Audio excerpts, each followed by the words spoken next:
Sa gitna ng Africa, may isang sakahan ng mga leon na pinamamahalaan ng pamilyang Owen. Kamakailan lang silang lumipat dito mula sa London, at ang panganay na anak na si Mia ay hindi natutuwa tungkol dito dahil namimiss niya ang kanyang mga kaibigan. Isang gabi, muling nababalisa si Mick, kaya nagkwento si Alice para kumalma siya. Ito ang kwento ng shaman ng mga Shogun, na humula sa himala ng isang puting leon na isinilang sa Pasko.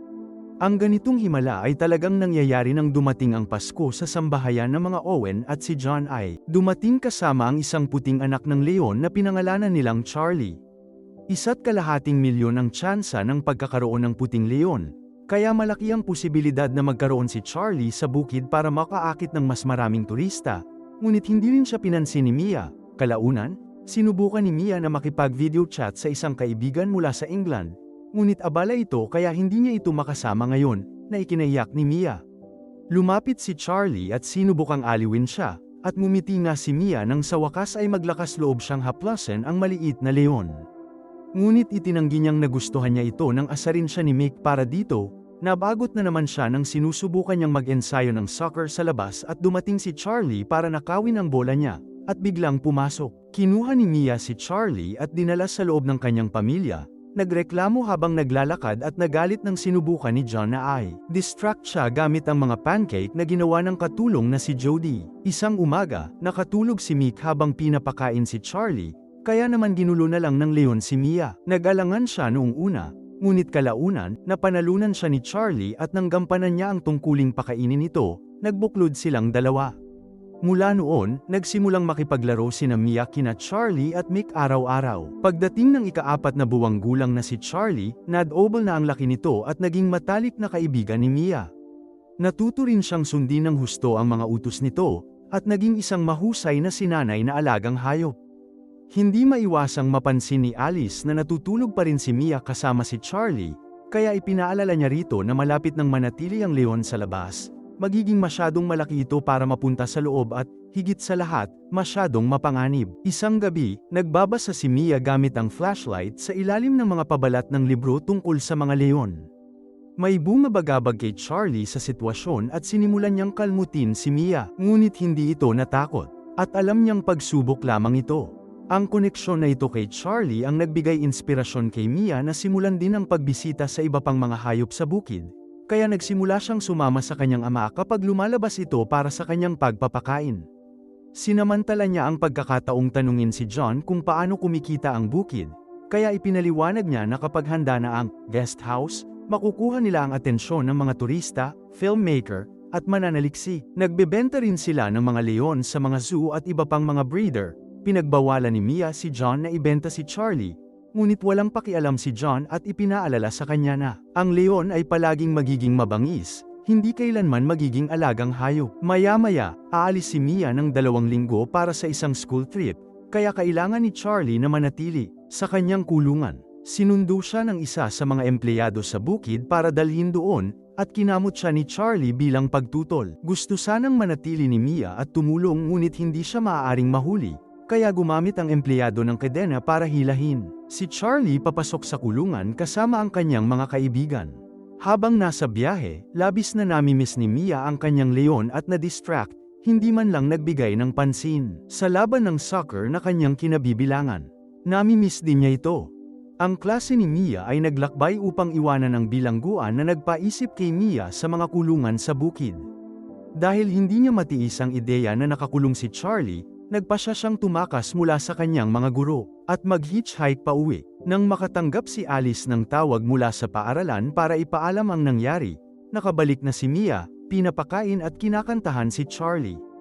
Nang mag-1 taong gulang na si Charlie, mas malaki na ito kaysa kay Mia, ngunit gusto pa rin niyang humiga sa ibabaw nito. Kaya nakita niya ito at nag-alala tungkol sa kaligtasan nito, ngunit sinabi ni Mick na ayos lang dahil naengkanto ni Mia ang leon nito.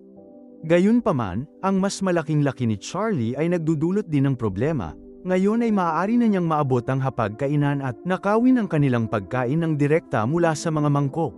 Kinain na rin niya ang TV, sinigawan ni John si Mia para sa kalat na nasa bahay at inutusan itong panatilihin si Charlie sa labas. Isang hapon, nanunood si Mia ng ilang dokumentaryo tungkol sa leon at nakatanggap ng tawag mula sa kanyang kaibigan sa England, kaya sa pagkakataong ito, siya na ang tumanggi sa kanya. Bigla, may narinig na sigaw sa labas, at tumakbo palabas si Mia at natuklasang kinamot ni Charlie ang isang turista. Ito ang unang pagkakataon na napapaligiran siya ng napakaraming tao at natakot siya. Kaya sinubukan ni Mia na ipaliwanag yon, gumagawa ng eksena sa harap ng lahat dahil ayaw makinig ng kanyang ama. Isa sa mga empleyado ang nag-aalis ng mga turista para maglakad sa daanan habang ang galit na si John ay kinakaladkad si Mia pabalik sa loob. Ipinapaalala sa kanya na kailangang kumita ang bukid para matulungan ang mga leon bago siya ipadala sa kanyang silid. Kinabukasan, binisita si Johnny Dirk, na medyo masyadong malandi at maakit kay Alice. Gusto niyang makipagtransaksyon sa mga leon, ngunit ipinaalam sa kanya ni John na ayaw na niyang makipagtulungan dito. Gumugugol pa rin ng oras si Mia kasama si Charlie, ngunit mula noon ay palagi na itong nasa labas at nasa kanyang kulungan. Isang hapon, napansin ni Alice na puno ng mga gallows ang mga braso ni Mia at hiniling dito na huwag nang makipaglaro kay Charlie. Tumanggi si Mia, ipinaliwanag na natututo pa lamang kontrolin ng leon ang kanyang mga kuko at ang kanilang relasyon ay nakabatay sa tiwala. Upang patunayan ang kanyang punto, hinayaan ni Mia na tumalon si Charlie sa kanya mula sa likuran, na karaniwang labag sa mga patakaran. Ito ay nagbibigay kay Alice ng takot, ngunit naglalaro lang sila. Sa gabi, sabay-sabay na kumakain ang pamilya, at hindi naman nilock ni Mia ang kulungan, kaya nakatakas si Charlie habang wala sila. Ang dahilan kung bakit nagdiriwang ang pamilya ay dahil sa wakas ay kumikita na ang bukid. Hindi maayos ang ginawa ng kanilang lolo sa pag-aalaga sa bukid. Nang makabalik ang pamilya sa bukid at makitang bukas ang pinto, agad na tinawag ni John ang kanyang mga empleyado para hanapin si Charlie. Hindi pinapayagang sumama si Mia sa kanila, ngunit pagkaalis nila, palihim din siyang lumabas para maghanap. May bagong kandado ito na hindi mabuksan ni Mia kaya naisip niyang umakyat. Ngunit dumating si Mick at ipinaalala sa kanya na dekuryente ang bakod. Hindi niya kailangang mag-alala, dahil may solusyon si Mick. Tinawag niya ang isa sa kanyang mga kaibigang elepante at pinasir ito gamit ang malaking paa nito. Pumasok ang magkapatid sa masukal na lugar at madaling natagpuan si Charlie, na nakatakas pala sa isang nailigtas na alagang hayop ni Mike. Natagpuan din sila ng isa sa mga empleyado at naawa sa mga bata. Pinayagan silang bumalik sa bahay bago pa man sila matagpuan ni John. Lumipas ang panahon at sa edad na 2, si Charlie ay isang ganap na leon na. Sa ilalim ng utos ng kanyang ama, patuloy na gumugol ng oras si Mia kasama ang isang leon, at nagpatugtog pa ng musika para dito sa isang lumang kotse. Isang hapon, nakumbinsi niya si Mick na sumama sa kanya sa kulungan, at naging maayos ang lahat hanggang sa makita sila ni Alice. Nagsimula siyang sumigaw at hiniling kay John na sumama dala ang kanyang tranquilizer gun. Natakot si Charlie, at naging dahilan upang aksidente niyang maitulak si Mick sa lupa. Nataman ang ulo ng bata at kinailangang lumapit ang isang doktor upang tingnan siya. Sa kabutihang palad, hindi naman ito seryoso, ngunit sawa na ang mga magulang, lalo na nang sabihin sa kanila ni Mia na hindi ito kasalanan ni Charlie kundi kasalanan nila sa pananakot sa kanya. Gusto ni John na ibenta si Charlie, ngunit inisip ni Alice na sisirain ito si Mia, kaya pumayag siyang panatilihin ito hanggat hindi na muling papasok si Mia sa kulungan.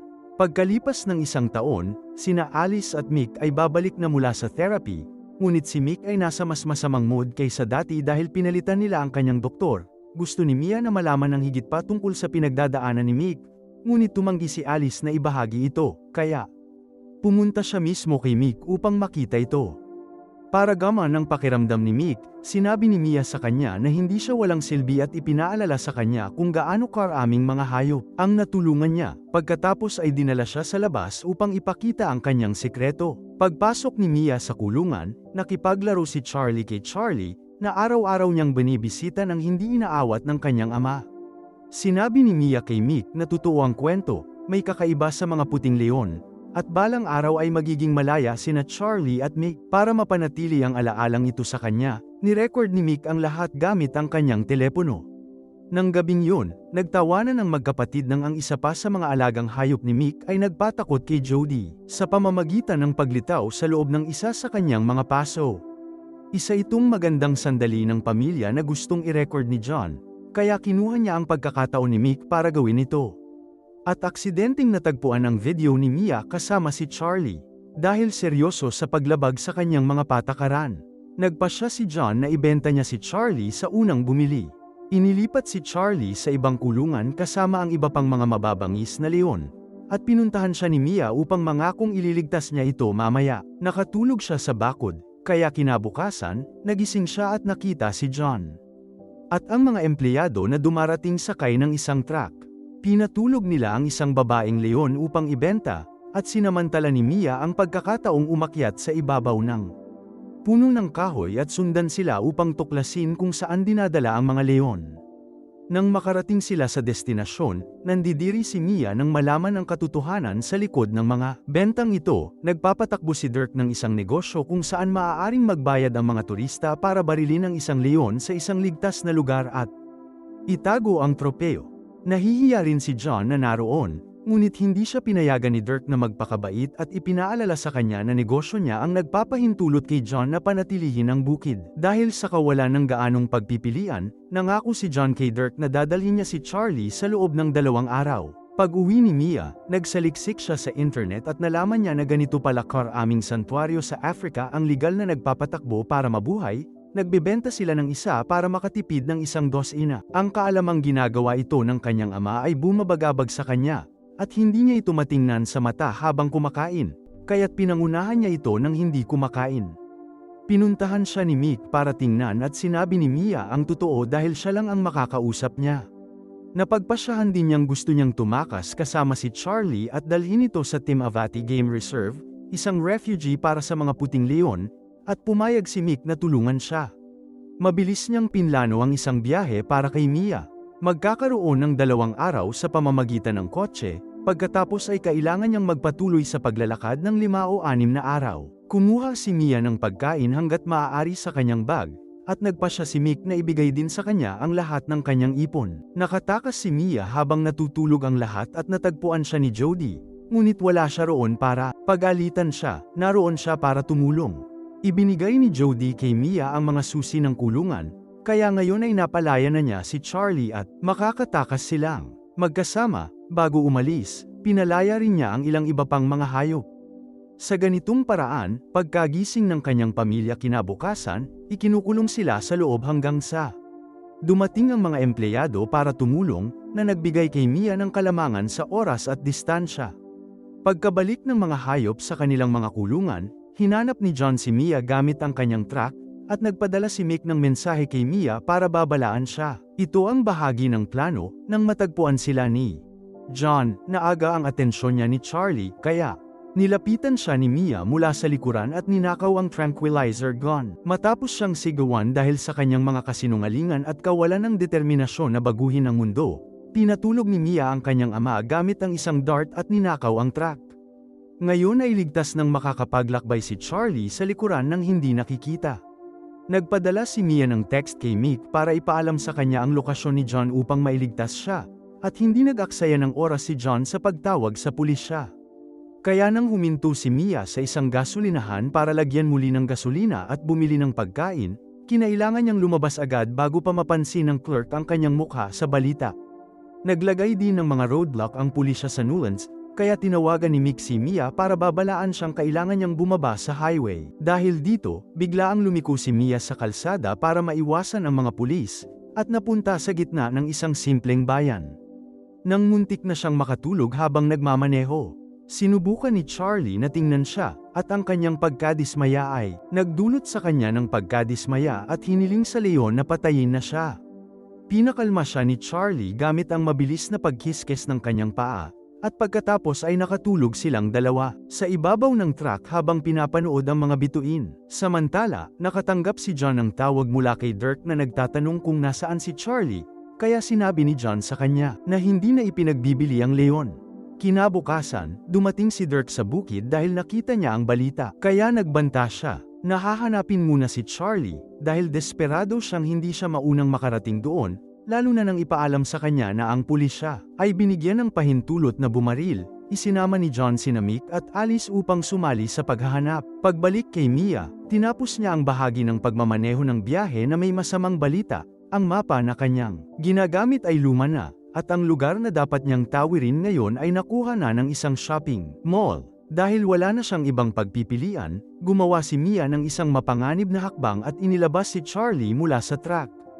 para ihatid siya sa dulo ng mall kasama niya. Takot si Dirk sa leon kaya lumayo sila sa kanila, at dahil dito ay madali nilang nahanap ang pinto sa likod at tuluyang nakarating sa ilang.